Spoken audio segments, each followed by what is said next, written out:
आखिर कौन बचा रहा है सूरजपाल बाबा को? इस वीडियो में इसी बात का पूरा विश्लेषण करेंगे। कौन कौन से पॉलिटिकल घरानों से कितने बड़े संबंध है, क्या राजनीतिक कारण है कि बाबा अभी तक बचा हुआ है। 121 लोगों की मौत हो चुकी है हाथरस हादसे में, भगदड़ में। क्या कारण है कि बाबा अभी तक बचा हुआ है, इसी वीडियो में इस पूरी बात का विश्लेषण करेंगे। सबसे पहले आइए हम समझते हैं कि बाबा उस दिन हुआ क्या था। 2 जुलाई को सिलसिलेवार तरीके से मैं बताता हूं। 2 जुलाई को 1:40 पे बाबा हाथरस वाली कथा को छोड़कर उठ जाता है। उसके बाद से 2:48 पर बाबा को मधुकर नाम का आदमी फोन करता है और घटना की जानकारी देता है। उसके बाद से फिर महेश चंद नाम के व्यक्ति का फोन आता है, जिससे बाबा की 3 मिनट 15 सेकंड बात होती है। उसके बाद से फिर किसी संजू यादव का फोन आता है, जिससे बाबा की 40 सेकंड की बात होती है। और उसके बाद से रंजना देव का फोन आता है, जिससे बाबा की 11 मिनट की बात होती है। ये आयोजक की पत्नी थी। लेकिन उसके बाद से बाबा का फोन जो है 4:35 पे बंद हो जाता है और उसके बाद बाबा भी गायब हो जाता है। अब देखिए पुलिस क्या कह रही है। वो पुलिस जो सूंघ कर समझ कर सब कुछ पता लगा लेती है, जिस पुलिस के रहते हुए एक नाके से दूसरे नाके तक सामान नहीं जा सकता है, उस पुलिस के सामने इतना बड़ा बाबा कैसे गायब हो जाता है। पुलिस बाबा के बारे में कुछ क्यों नहीं बता पा रही है, आइए इसको समझाने की कोशिश करता हूं। देखिए उसके बाद 3 तारीख को मैनपुरी के एसपी सिटी और सीओ बाबा के आश्रम में जाते हैं। लगभग 1 से 1.5 घंटे तक वो रहते हैं। बाहर निकलते हैं, मीडिया वाले सवाल पूछते हैं कि क्या हुआ, अंदर बहुत जांच चल रही थी। क्या नहीं, हम सुरक्षा के कारणों से आए हैं, सिक्योरिटी चेक के पर्पस से आए हैं। अब बताइए, वो एसपी सिटी अंदर जाते हैं, सीओ जाते हैं, दीवालों की सुरक्षा करने गए थे या अंदर बैठे हुए कुछ जो एसी लगा हुआ था उसको ठीक करने गए थे या टाइल्स को ठीक करने गए थे? अगर बाबा नहीं थे तो 1.5 घंटे तक वो लोग अंदर क्या कर रहे थे, सवाल ये उठता है। चलिए, बुधवार को भी इसी आश्रम से काले रंग की एक स्कॉर्पियो निकलती है। लोग कह रहे हैं उसी में बाबा फरार हो गया, ये भी बात उठ रही है। दूसरा सवाल ये मैं उठा रहा हूं कि बाबा के पूरे किसी भी आश्रम में सीसीटीवी नहीं लगा हुआ है। सीसीटीवी एक बहुत बड़ा कारण होता है। बाबा के पास प्राइवेट ब्लैक कैट कमांडो है, प्राइवेट सुरक्षा है, तमाम लोग आश्रम की सुरक्षा करने के लिए बैठे रहते हैं, लेकिन बाबा ने आश्रम में सीसीटीवी नहीं लगवाया है। इससे सवाल उठते हैं कि ऐसा कौन आता जाता था आश्रम में जिसकी वजह से सीसीटीवी नहीं लगवाया गया। ऐसा अंदर क्या होता था जिसे छुपाने के लिए सीसीटीवी नहीं लगवाया गया? आपको पता होगा, इससे पहले तमाम ऐसे बड़े बाबा जो पकड़े गए हैं, जो जेल की सलाखों के पीछे हैं, उनकी पकड़ के पीछे सबसे बड़ा कारण बनता था सीसीटीवी। बाबा की राजनीतिक पकड़ भी बताऊंगा, लेकिन पहले यह समझिए बाबा का कच्चा चिट्ठा। अगर आप इस बाबा को जानते हैं तो इसके कच्चे चिट्ठे को भी समझ लीजिए। टाई और महंगे चश्मे और घड़ी लगाने वाला ये बाबा क्या क्या करता था, पहले उसको मैं बताता हूं। सन 1994 की बात है। इटावा में एक सिपाही के पद पे इसकी तैनाती होती है, तब सिपाही था।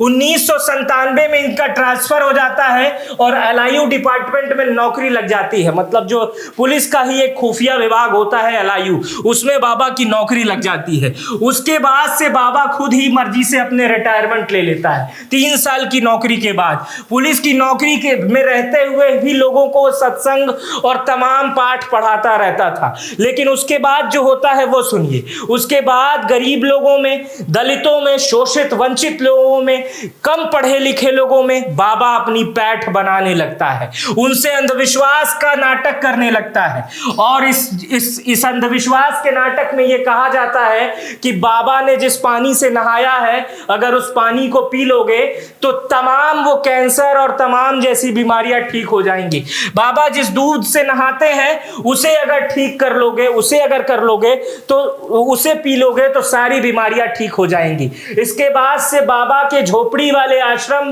कब महल में बदलते चले गए इसका अंदाजा नहीं है। लोगों की भीड़ आने लगी। ये भीड़ आती थी कासगंज, एटा, बदायूं, फर्रुखाबाद, हाथरस, मैनपुरी, इटावा, अलीगढ़, यूपी के तमाम जिले से लोग यहां पर आने लगे और इनमें सबसे ज्यादा तादाद दलित समाज की थी। आगे मैं इस पे बात रखूंगा। देख आगे पहले बताता हूं। बाबा खुद को अब परमात्मा का चौकीदार मानता है, मतलब जो भगवान है उनका चौकीदार, खुद पर्सनल चौकीदार बाबा खुद को कहता है। लेकिन जो उसके अनुयायी हैं वो बाबा की आरती बनाते हैं, बाबा का भजन बनाते हैं और वो बाबा के नाम से होता है और उनके सारे अनुयायी बाबा को भगवान मानते हैं। आगे मैं आपको बताता हूं इनके परिवार में कौन कौन है, राजनीतिक संबंधों पे बताऊंगा, थोड़ा सा और रुक जाइए। परिवार में जानते हैं बहादुर नगर जहां बाबा का पहला घर था वहां उनका आश्रम 30 एकड़ में बन गया है।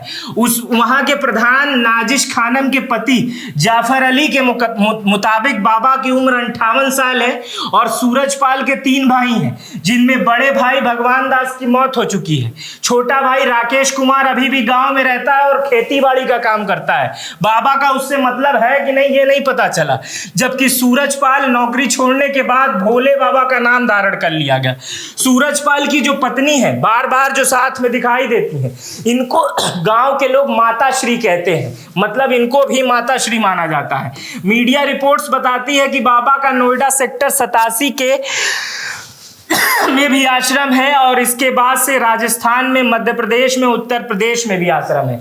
अब इस तस्वीर को गौर से देखिए। ये बाबा का वो घर है जब 19-20 साल पहले जो घर हुआ करता था। इसमें बाबा कभी अभी तक आए नहीं है, लेकिन आज भी यहाँ पर लोग अपना मत्था टेक कर जाते हैं। इन तस्वीरों को देखिए, ये है दीवानगी। 20 साल से जो आदमी कभी आया नहीं है अपने घर में, वहां पर भी लोग अभी मत्था टेकने जाते हैं। ये दीवानगी है या अंधविश्वास है, इसे आप मुझे बताइएगा। जिस तरह बाबा के लोग बाबा के बीच में अंधविश्वास फैलाते हैं अनुयायियों के बीच में, वही कारण है कि बाबा के घर, बाबा की जो भी चीज दिख जाती है लोग उसके मत्था टेकने लगते हैं। अब मैं ये सिस्टम कैसे होता है ये बताता हूं। बाबा की सुरक्षा लगभग 3 घेरों में रहती है, वो उनके प्राइवेट लोग करते हैं। जो सबसे पहले के लोग होते हैं वो बाबा के लिए कहानियां बनाते हैं कि बाबा ने ये कर दिया, बाबा ने वो कर दिया, बाबा का पानी वो पिए तो ठीक हो गया, बाबा की धूल उन्होंने घर पे ले गए तो वो करोड़पति हो गए। ऐसे 10 लोगों को पकड़ के लाया जाता है, उनकी कहानियां सुनाई जाती हैं, जिससे लोग आकर्षित हो जाते हैं और बाबा के प्रति उनका आकर्षण और बढ़ जाता है। उस दिन क्या हुआ था ये मैं बता दे रहा हूं। 2.5 लाख से अधिक की भीड़ थी। जब बाबा ने कहा कि सत्संग समाप्त हो गया, तब उसने ये भी कहा कि मेरे चरणों की धूल, जिसे रज कहा जाता है, उसके चरणों की धूल को रज कहा जाता है। लेकिन मैं रज का असली मीनिंग बताऊं, भगवान श्री कृष्ण जहां खेला करते थे, भगवान श्री कृष्ण जहां अब गोपियों के साथ रास रचाया करते थे, उस मिट्टी को रज कहते हैं। पवित्र नाम भोले भगवान को तो उसने बदनाम किया ही अपने नाम के आगे लगाकर, लेकिन मिट्टी की जगह रज का इस्तेमाल भी उसने गलत तरीके से किया कि मेरी पैर की मिट्टी जो होती है वो रज है। अब हुआ क्या, उसने मंच से कहा, बाबा ने कहा कि मंच से मैं भाषण दे रहा हूं, इसके बाद मैं यहां से जा रहा हूं, लेकिन जो मेरी मिट्टी है उसे आप अपने घर में ले जाइए, तमाम तरीके की समस्या जो है वो खत्म हो जाएगी। इसी में बूढ़े, बच्चे, औरतें जो उसकी मिट्टी के लिए आगे दौड़ने लगी और लोग एक दूसरे के ऊपर कूदने लगे। बाबा की गाड़ी जिधर से जा रही थी लोग वहां की मिट्टी उठाने लगे और इसी भगदड़ में 121 लोगों की जान चली गई। लेकिन बाबा का एक ऑफिशियल स्टेटमेंट के अलावा अभी तक उसके ही अनुयायियों की मरने पर बाबा ने कभी शोक जाहिर नहीं किया है। एक प्रेस नोट आया है जिसमें बाबा दुखी दिखाई दे रहा है, लेकिन अब तक ना तो बाबा सामने आकर अपनी बातें बताया है, ना तो उस समय बाबा के समर्थक और बाबा के अनुयायी उन 121 लोगों की मदद किए हैं। अस्पताल ले जाने में या कहीं पर भी ले जाने में कोई मदद नहीं की गई है। सोचिए, जो लोग जिसे भगवान मानते थे वही भगवान उनकी मदद नहीं कर रहा है, जिसकी वजह से बुरी स्थिति पैदा हुई। चलिए आगे मैं आपको बताता हूं चमत्कार वाले बाबा की कहानी। अब ये जो चीज बताने जा रहा हूं ये सुनकर आप हैरान हो सकते हैं। बाबा के आश्रम में एक हैंडपंप है। यहाँ का पानी लोग गंगा जल की तरह ले जाते हैं अपने घरों में, और जब भी उनके घर में कोई दिक्कत आती है तो उस आदमी को पिला देते हैं। लोग कहते हैं इस पंप में ऐसा पानी निकलता है कि लोग बीमार जो है वो ठीक हो जाएंगे। उसके अलावा बाबा ईंट का भी कारोबार करता है। कहता है ये ईंट जो है वो मेरे पैर के चरणों से बनी है, घर बनाते समय इसको लगा देना या घर में ले जाके इसकी पूजा करना, ये रज जिसे बोला जाता है। और यही ईंट के लिए लोग दक्षिणा भी देते हैं, और इसी ईंट पे लोग न्यौछावर भी रहते हैं ये ईंट ले जाने के लिए। 24 साल पहले की बात मैं बता रहा हूं, 24 साल अब से 2000 में ये बाबा को पुलिस जेल ले गई थी, गिरफ्तार हो गया था। इसके पीछे कारण ये था कि एक छोटी बच्चे की कैंसर से मौत हो गई थी। बाबा ने कहा इसे हम जिंदा कर देंगे, और अपने आश्रम में 2 दिन तक रखा। उसके बाद से धीरे धीरे लाश में सड़न आ गई, और उसके बाद से बाबा के ऊपर मुकदमा हो गया। बाबा को पुलिस जेल ले गई, बाबा के साथ 7 लोग और गिरफ्तार हुए थे। लेकिन गिरफ्तारी जो हुई उसके बाद से कोर्ट में मामला गया, और जो कोर्ट में जब मामला गया तो बाबा सबूतों के अभाव में, जैसा होता है बड़े लोग कैसे रिहा हो जाते हैं जिनके पास पैसा रहता है, रसूख रहता है, बाबा भी उसी तरह सबूतों के अभाव में रिहा हो गया। उसके बाद से बाबा ने अपना ये काम नहीं छोड़ा। यही कारण है कि 1997 में जिस बाबा के पास एक झोपड़ी थी, आज उस बाबा के कई स्टेट में, कई शहरों में और कई देशों में करोड़ों की संपत्तियां हैं, करोड़ों के मकान हैं। और आपको ये जान के हैरानी होगी कि बाबा की कोई संतान भी नहीं है। चलिए आगे बता रहे हैं। अब मुख्य मुद्दे पर आते हैं कि बाबा क्यों बच रहा है। अब यहां इस तस्वीर को देखिए, इसके अलावा और भी तस्वीरें तमाम आपको देखने में आएंगी।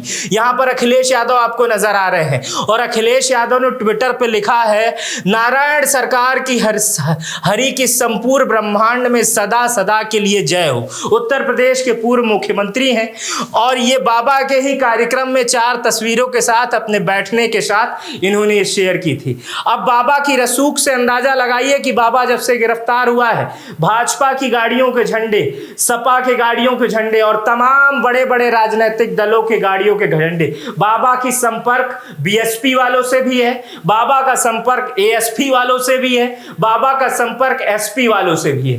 तमाम बड़े लोगों के साथ बाबा का संपर्क है, और यही कारण है कि बाबा को कोई टच नहीं कर पा रहा है। दूसरा राजनीतिक कारण आपको बताता हूं। पश्चिमी यूपी में जो आबादी है उसमें संख्या में बता रहा हूं, पश्चिमी यूपी में 27 लोकसभा है, 137 विधानसभा है, और बाबा के ऑफिशियल 50 लाख से अधिक समर्थक हैं। 50 लाख से अधिक समर्थक है, और इन समर्थकों में दलित आबादी की संख्या सबसे ज्यादा है। कहा जाता है 50 लाख में लगभग 48 लाख लोग दलित आबादी के हैं, और इसी कारण बाबा की जो पकड़ है वो दलित समाज में बहुत ज्यादा है। और इसमें जो सबसे ज्यादा पकड़ है वो घर के महिलाओं की है और बूढ़े लोगों की है, जो वोट देने में अपना भागीदारी बहुत अच्छे से करते हैं। शायद यही कारण है कि कोई भी राजनीतिक दल खुले रूप से, कोई भी राजनीतिक दल का बड़ा व्यक्ति खुले रूप से बाबा की अवहेलना नहीं कर रहा है, बाबा के खिलाफ ढंग से नहीं बोल रहा है। और यही कारण है कि जो पुलिस 1 मिनट में किसी का कॉलर पकड़ के गिरफ्तार कर सकती है, वो पुलिस जाती है और 1 घंटे में जब घूम के आश्रम से बाहर निकलती है तो कहती है सुरक्षा चेक करने आए थे। अब सोचिए, जिस बाबा ने मंच से यह कहा कि मेरी चरणों की धूल आप ले लेना, और उसी धूल लेने के चक्कर में 121 लोगों की जान चली गई। अंधविश्वास की वजह से एक व्यक्ति के 121 लोगों की जान चली गई। अगर आप उसके एफआईआर को पढ़ेंगे तो आपको भी हंसी आने लगेगी। उसमें भी बाबा का नाम कितना कमजोर दिखाया जा रहा है यह आपको पता चलेगा। खैर, ये पॉलिटिकल बातें और धार्मिक बातें हैं, लेकिन जितने एविडेंस, जितनी बातें मुझे समझ में आई वो मैंने आपको बताया। आपको भी अगर कोई जानकारी है तो मुझे कमेंट बॉक्स में बताइएगा। अपना बेहद ख्याल रखिएगा। बहुत बहुत शुक्रिया। मेरा नाम मित्र प्रकाश है।